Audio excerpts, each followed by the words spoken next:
Check the mic and make sure it sound right, boys. And all alone in front, deep shot scores.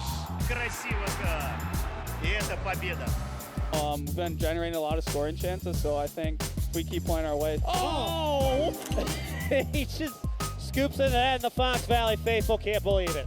And we're underway tonight. Glad to have you with us.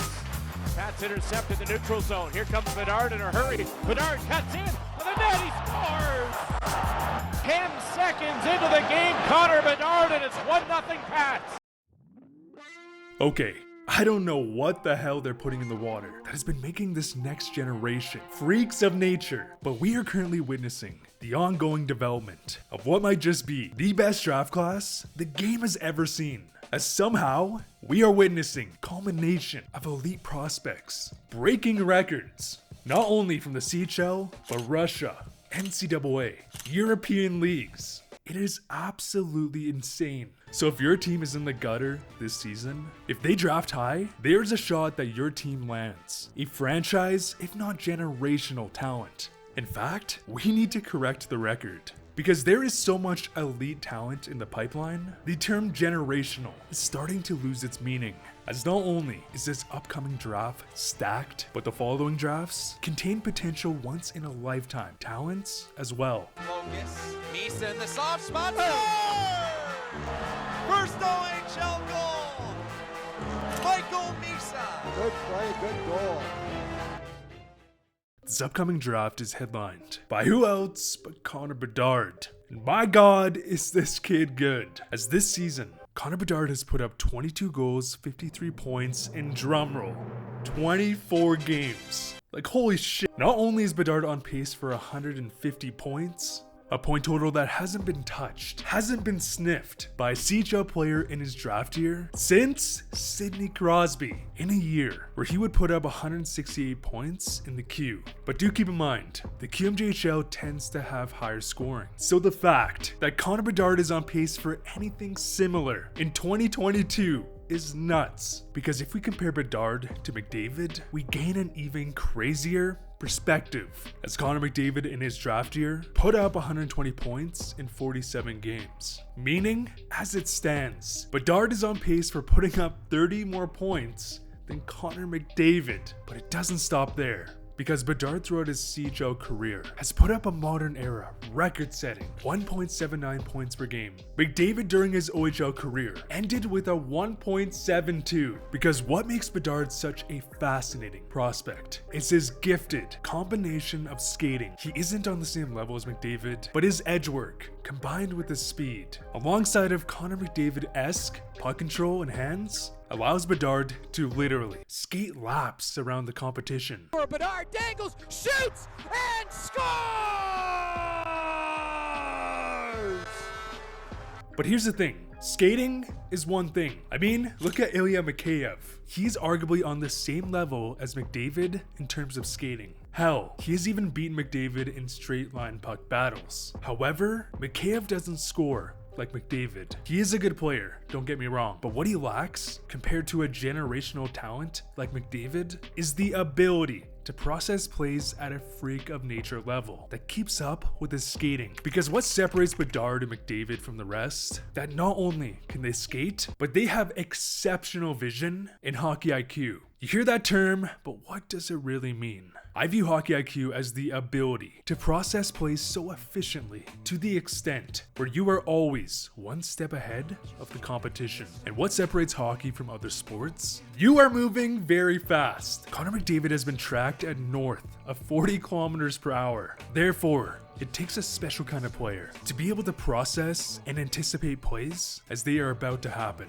Take this Elias Pettersson play I just noticed while watching the Canucks Vegas game. The Vegas Golden Knights were on a power play, and in the process of breaking into the Canucks zone, Pettersson would then realize that there is a man with open space to his left. He would also notice that the player with the puck was Keegan Kolazar, a solid bottom six role player, but a player Pettersson can take advantage of. Thus, He reads the play and intercepts the puck, which nearly leads to a short-handed breakaway goal. Players that have hockey IQ combined with gifted puck skills will always be seen as a special talent. And yes, Connor Bedard headlines this draft, but what is absolutely ludicrous is the fact that we have several other players where without Bedard would be looked at like franchise first overall picks, as Adam Fantilli has been setting records. So far in Western Michigan, Fantilli scores from the right side and right on cue. Adam The defenseman Truscott, he got it ahead over the line. They beat the D-man to the outside, jam it right on, score! oh, but small world of a minute. Here's Fantilli going to the net.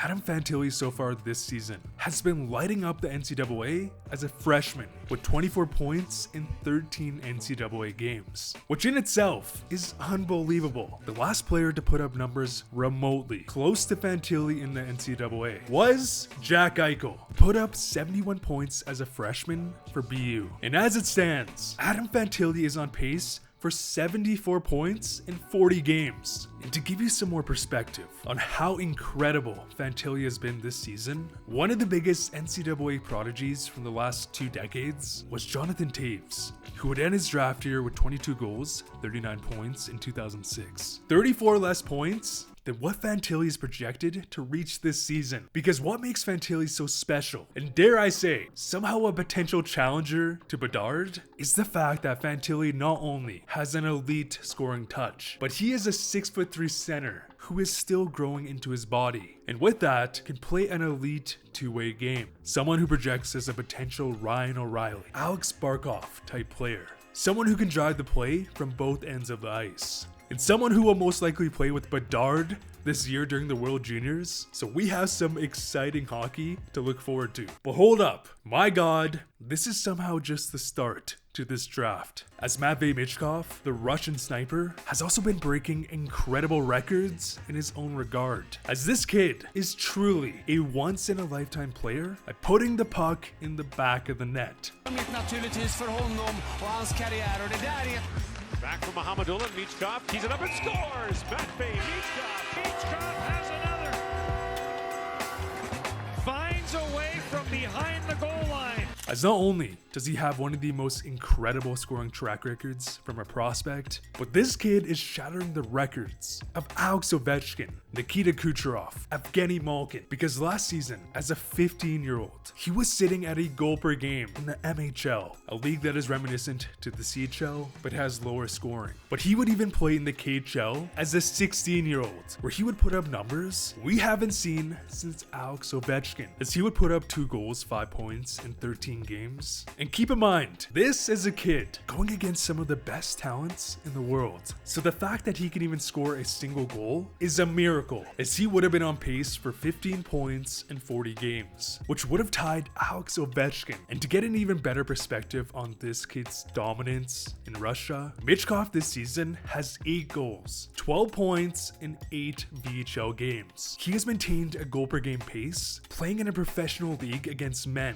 Not only is he a gifted shooter, but the guy is explosive and has the hands to make every goalie shit their pants if they see him coming. But here's the thing, Matvei Mitchkov could arguably challenge for the first overall pick, which on a side note is absurd to think about. But as for Michkov, he's signed in the KHL until 2026, meaning the team that drafts him will have to wait an additional 3 years for him to come to North America. And this situation is fascinating. Matvei Michkov is a special player. If he ends up proving why he surpassed or is on the same pace as Ovechkin, this guy has 50-60 goal upside in the NHL. But this contract situation is a massive deterrent, as he could be a franchise first overall pick. Yet, teams will be hesitant to draft him. And what's even crazier about this situation is the fact that we recently saw the same contract issue with Malkin, as Malkin would be the 2nd overall pick in 2004. However, he was locked into a contract, and what makes this story so insane, following the 05-06 Russian season, Malkin would sign a 1-year extension with his club, which was bizarre because it was evident he wanted to join the Penguins and was clearly NHL ready. The reason why this was seen as bizarre is because it was, and shortly after his contract was signed, Malkin would gather all his belongings and flee Russia, where he would hop on a jet to Pittsburgh. And this became a massive story in Russia, as this contract dispute would end up in court, where Malkin would have to take the stands and say that he was pressured into signing that contract and that he had no real intentions to stay in Russia. That following season, what do you know? Malkin would dominate the NHL and win the Calder. This most likely won't be the case for Mitchkov, but if somehow this does happen, it would be chaos. Also, thank you Joseph. While I was writing the script, he coincidentally sent me this story. And the final cherry on top of this draft is Leo Carlsson, as he too is putting up near generational stats in the SHL, as he currently has 13 points in 19 games as a 17-year-old playing in one of the best leagues in the world. And to give you some perspective, Lucas Raymond, who was a phenom in his draft year, had 10 points in 33 SHL games, whereas Carlsson is on pace for 23 points, double the stats of Raymond. But what makes Carlsson different from Raymond? Not only does he have an elite playmaking ability, Leo Carlsson is a 6'3", 200-pound center who can utilize his size and strength to take control of every play, as he's a kid who is still growing. Yes, a player like Lucas Raymond, who is 5'10", can still be a special player, but if you can find that player who has a rare combination of size and scoring touch, say Tage Thompson, you might just have a franchise player. Because after looking back to find a reminiscent player from prior drafts, we would have to go all the way back to 1999, where now Hall of Famer Henrik Sedin, who shared a similar pass-first mentality, put up 12 goals, 34 points in his draft year. So to recap, the 2023 NHL draft somehow has gifted talent, not just from Canada, but the NCAA, Russia, Sweden, not to mention, there are other amazing prospects in this draft.